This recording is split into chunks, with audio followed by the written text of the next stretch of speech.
YouTuber movies, much like video game movies, are impeccable masterpieces of cinema that can do no wrong.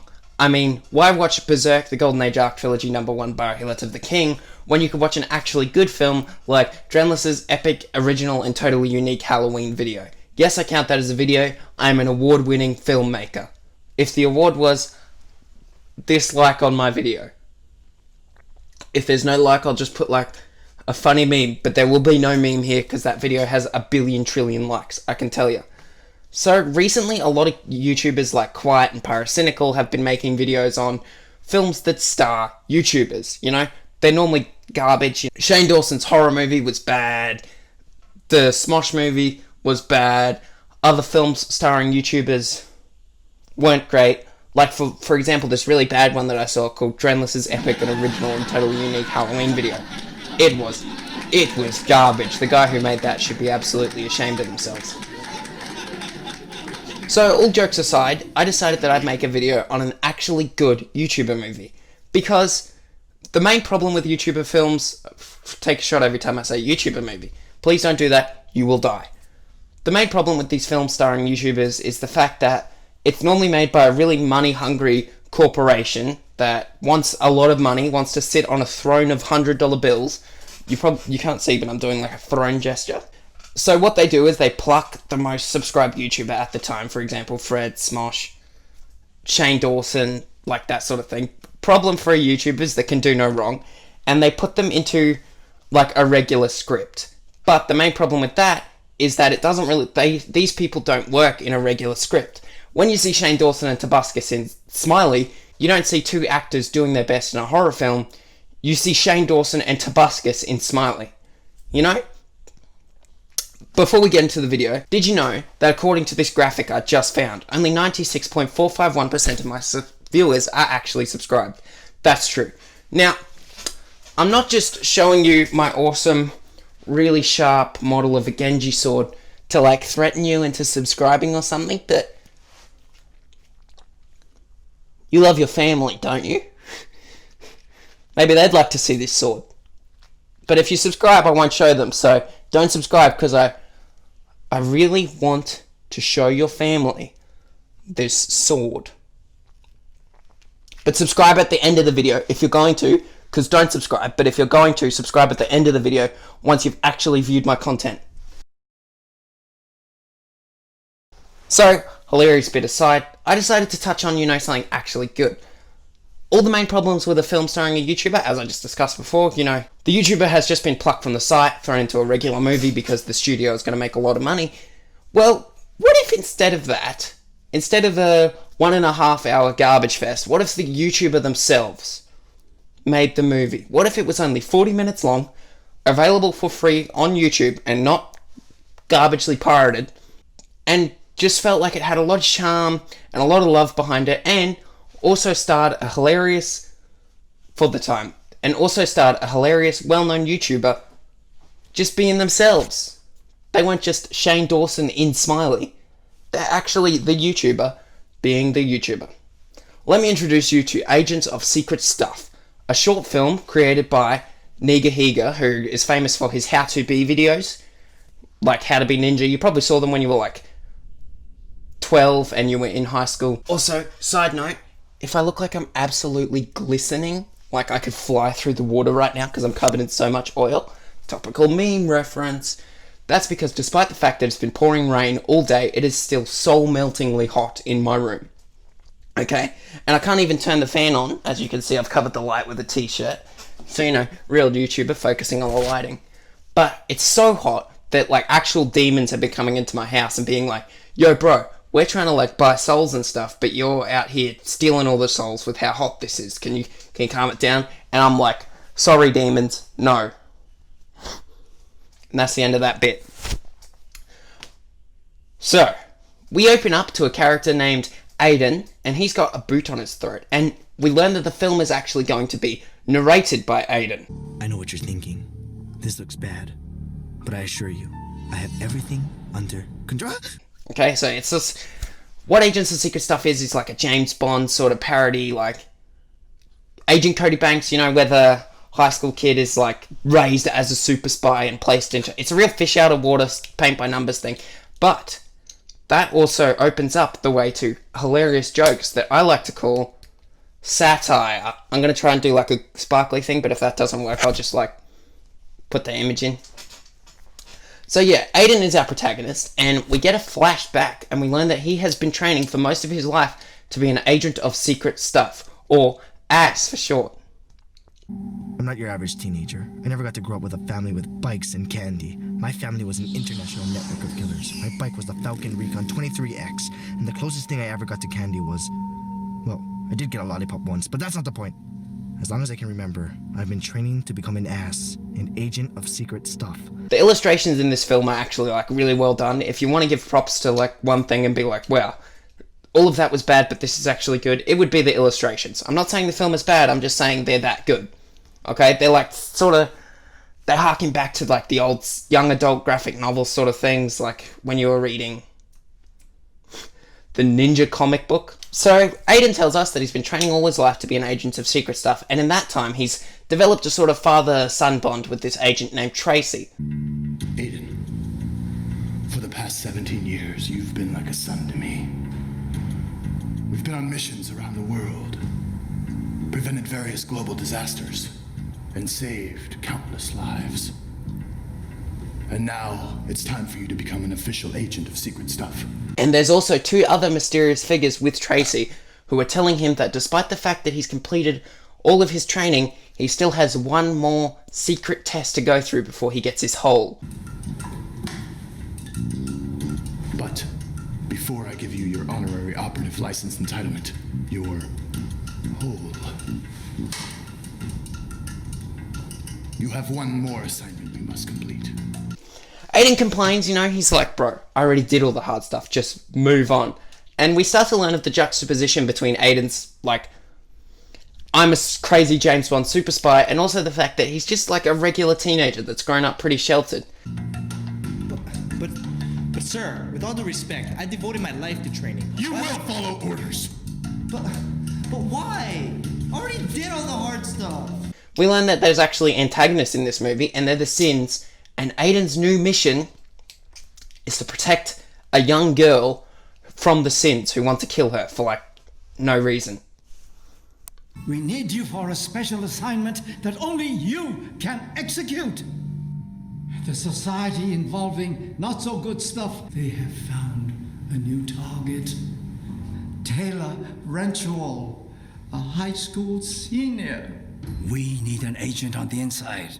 We believe that the Sins have already infiltrated the school with assassins of their own. So upon arriving at this school, we start to see a funny running gag going on where the agents of secret stuff are actually killing students so Aiden can take their place. Now, before I move any further, I do want to let you guys know of a little disclaimer. This is a comedy, it's meant for you to watch it and laugh at it. Not this video, but the film. This is meant to be a comedy as well. You're meant to be laughing along with me, instead of just sitting there in awkward silence like I know you're doing, Jostin.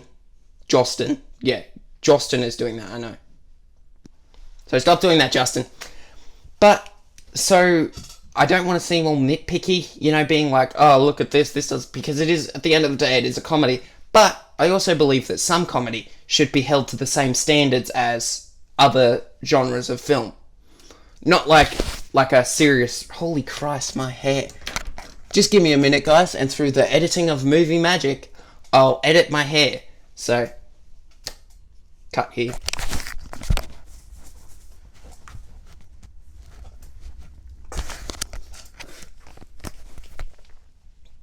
And this is where you can resume the cut, okay? Don't just leave it in like you always do. You better actually cut this, arsehole. Wasn't that crazy? I know, I'm such a good editor. So yeah, it is a comedy, I'm not holding it to the same standards as a serious thriller, but I'm also being like, it's a film that a lot of people have put time and effort into, so I'm gonna justify that time and effort with valid criticism. So Aiden's undercover name is Jose, like a Mexican name, and he says his real name is Josie. We have a new student. His name is, Jose McDonald. Hey, I'm Taylor. Can I help you with something? Hola, I'm Josie.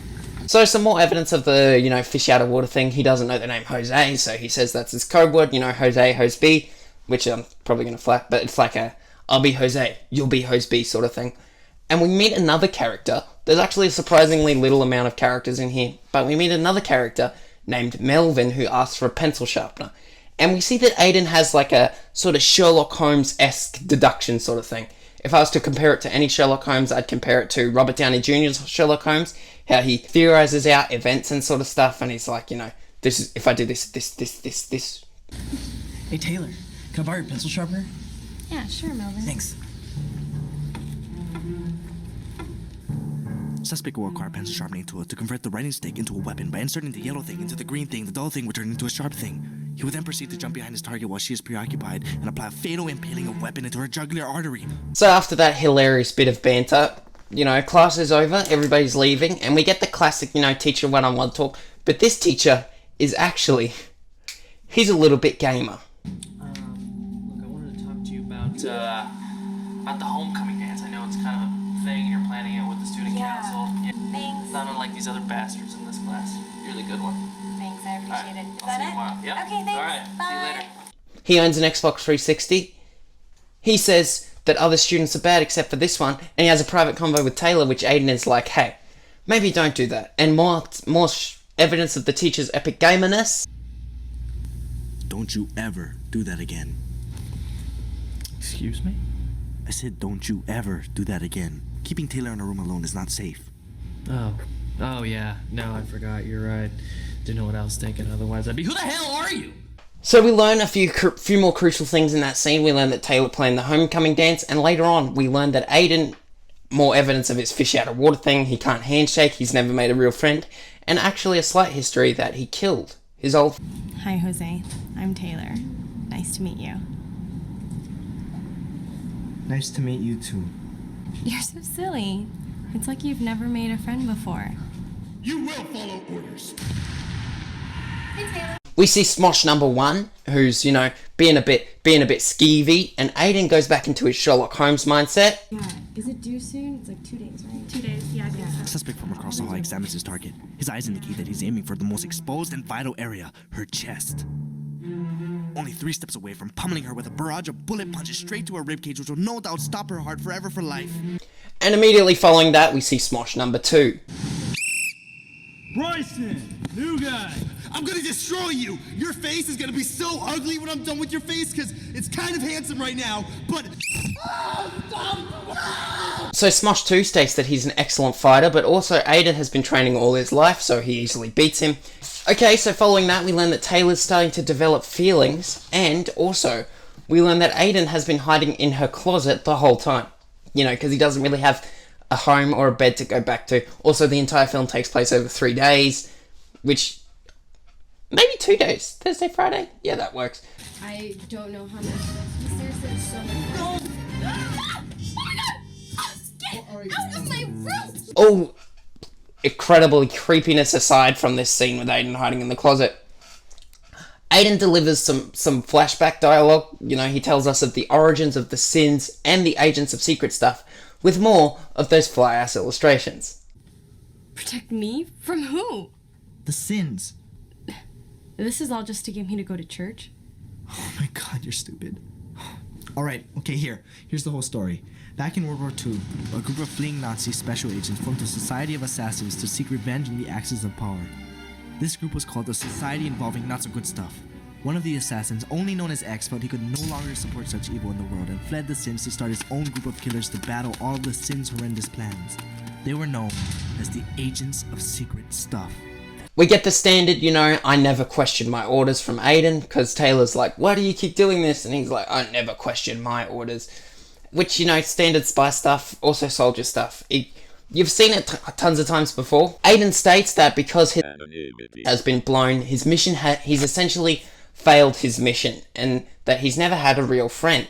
And Taylor states that she would rather be friends than protector and protectee. And so we get a romantic montage, and we can skip over this except for 3 things. Number 1, the music is actually pretty fly.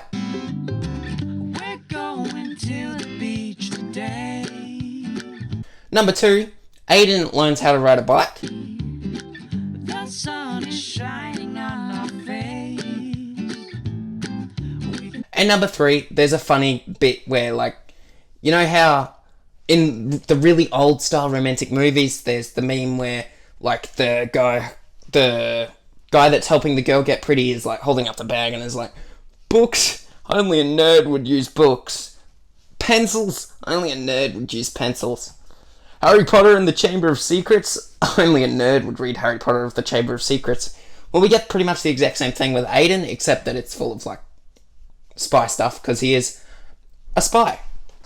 So, after our romantic montage, we learn that the two have started to develop feelings for each other, and the other girls question Taylor about who she's taking to her own homecoming dance. You know, because she designed the dance, you know, all stereotypical homecoming dance being like that, and sort of stereotypes aside, Taylor has nobody to go with, and she's like, ooh, Aiden might take me. But there's one thing that isn't said. What did I miss? A date! Guys. Maybe Aiden can help you out with that. So, that dance sounds pretty interesting. Yeah, it's been a lot of work to plan. And you don't have anyone to go with? No, not yet. I guess I've just been too busy. Right, I see. Okay, bye. Melvin comes along, like the you know, smooth bastard that he is, and slides in those DMs. Well, the dance is tonight, and golly, you know the dance is tonight. You're planning it.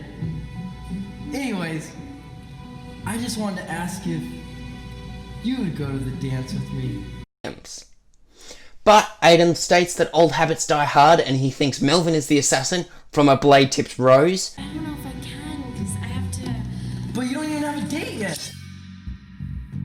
Yeah, but I'm planning it in Central. Taylor, disgusted at Aiden's actions, actually renounces Aiden, like says that you're just broken, which I don't know if I'm just incredibly sheltered, but I've never actually seen that in a movie before. So, I've never actually seen in like a romance movie where the female or the male is like, just gives up, is like, you're obviously unfixable. And then the girl or the boy is like, no, I'm not unfixable, please. And it's like, no. I swear, there was a blade right here, and... Haven't I taught you anything? You still don't trust me.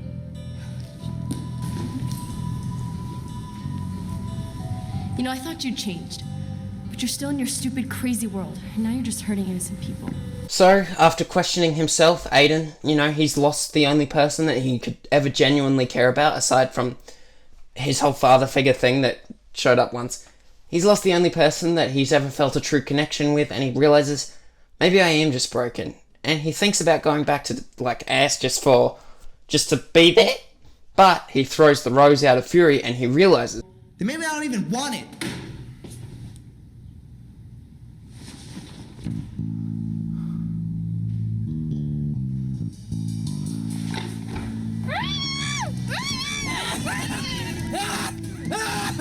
and here's where the whole bike thing comes back.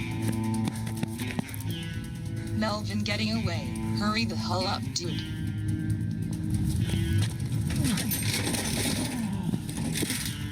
Where are they? What?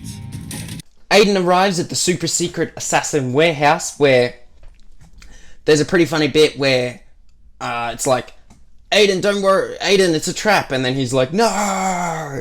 And then the bad guy's like, no, it's not a trap. And he's like, oh, okay. What?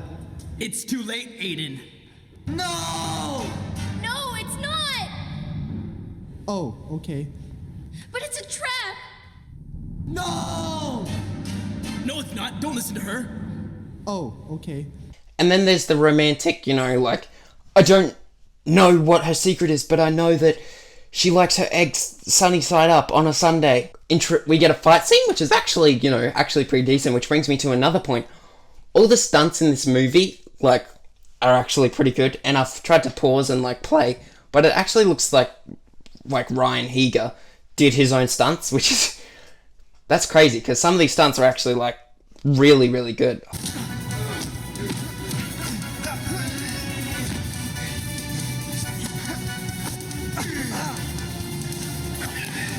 And now we're back to the point from the start where the initial flashback began.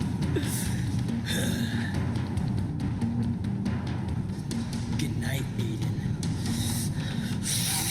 So Taylor has broken the chair, fights Melvin, and also there's a funny bit where Melvin is like, "Get back in your chair," and it flashes over to the broken chair. And I'll just play. Real cute.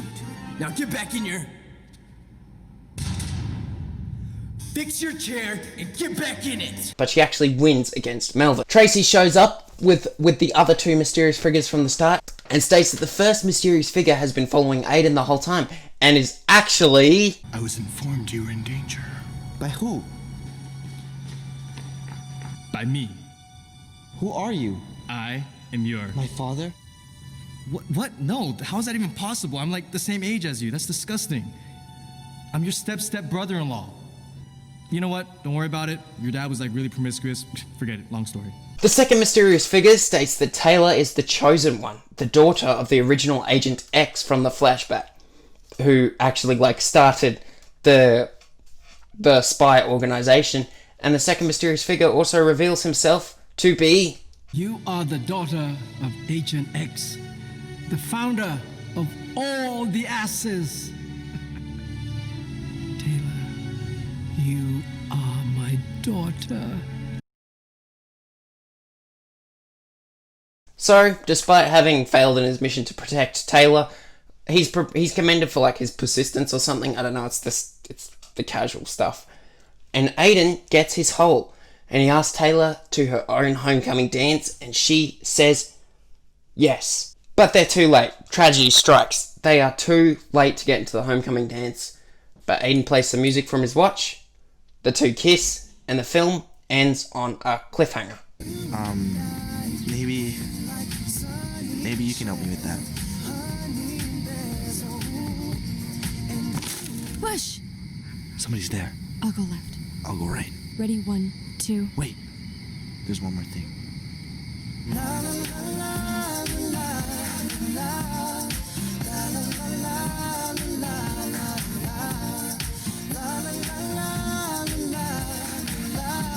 So, I might have talked a lot of crap about this movie, but, you know, watching it again, I watched it with my younger brother. It was actually pretty, like, funny, you know, to watch it. It was also sort of like a passing on the generation thing where to show my brother this movie, he was like, wow, that was really good, we should watch more. And we watched all the old Nigahigas videos, like how to be ninja, how to be gangster, all that stuff. And I don't know, man, it was nostalgic and it made me feel good inside. So if you want to watch this movie, the thing I recommend is to get some of your bros over. These videos are meant for over 18, to get some of your friends over, you know, have a drink or two, get a beer, you know, sit down and reminisce on the old times and just watch an okay, like, movie starring a YouTuber that you know.